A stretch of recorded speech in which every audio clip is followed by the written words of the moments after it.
Alright, I'm here with Tyler Mulder of Nike's Oregon Track Club Elite. Here asking him a few questions. We just finished up our short little jog over to the park. It's the first run of his, I guess, 2012 season, training for Olympic Games for next year. I just wanted to ask him a few questions about what he trains in. He is a Nike athlete, so obviously he trains in Nikes. Tyler, what shoes are you training in right now? Currently, my favorite training shoe is probably the Vomeros. Right now I'm wearing some Lunar Glides. And, the Lunar Glides, courtesy of USA Track and Field. Yep. But yeah, Vomeros are probably my favorite shoe to run in and train in. Okay. How long do those usually last you?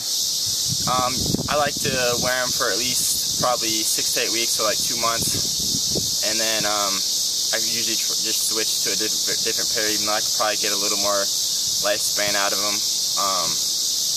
But with Nike, like sending us shoes, like we want to have like the best pair of shoes that we can at all times. Right. And do you rotate pairs usually, or do you just stick with one pair? I usually try and stick with one pair and then use them for a while and then switch like before a major meet or something like that. Okay. And obviously, since you're an 800-meter specialist, you do a lot of stuff on the track. Do you usually use the Vomeros for those, or are you using some other type of shoes when you? Yeah, for just like general warm-up, I use the Vomeros and just like easy runs and stuff. And then when we get in the track, I switch to the Victories for spikes, and then the cross-country racers. They're like a training flat that I like to use. Okay. What kind of terrain are you mostly on? What's that? What kind of terrain are you mostly on? Roads, just roads, tracks, grass? Long runs, I stick to concrete roads, and then like repeat miles, we hit up the trails. We've got a really nice mile loop that we got, and a 1K loop that we can use, and then we can switch back and forth, alternate to the track. All right, and you said that you train in, or you're doing races and training in the Victories, the middle distance spike, I guess, usually from 1500 on up.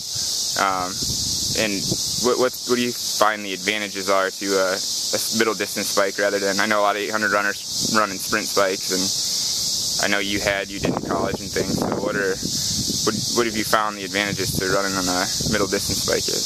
Some of the advantage from the middle distance spike, like the Victory, would be just the overall lightness of it.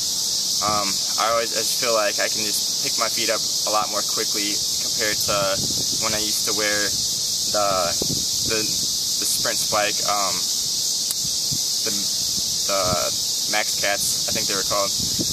And I really like the Max Cats because they could keep me up on my toes, and at the time that was probably the best spike around in my opinion.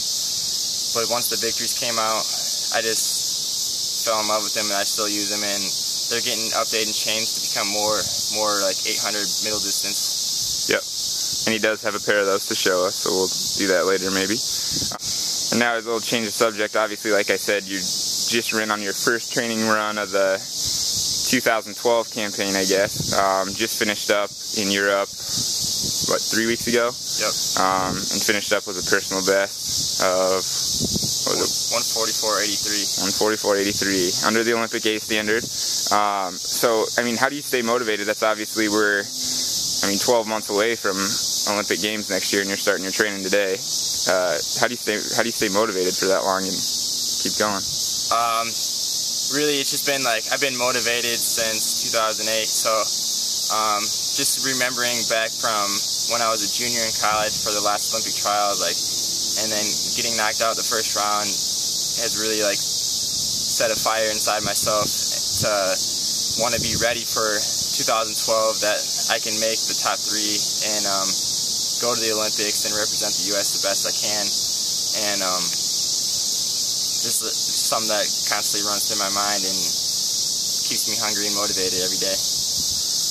All right, and that's all for now, and hopefully many more interviews to come. Thanks, man. You're welcome.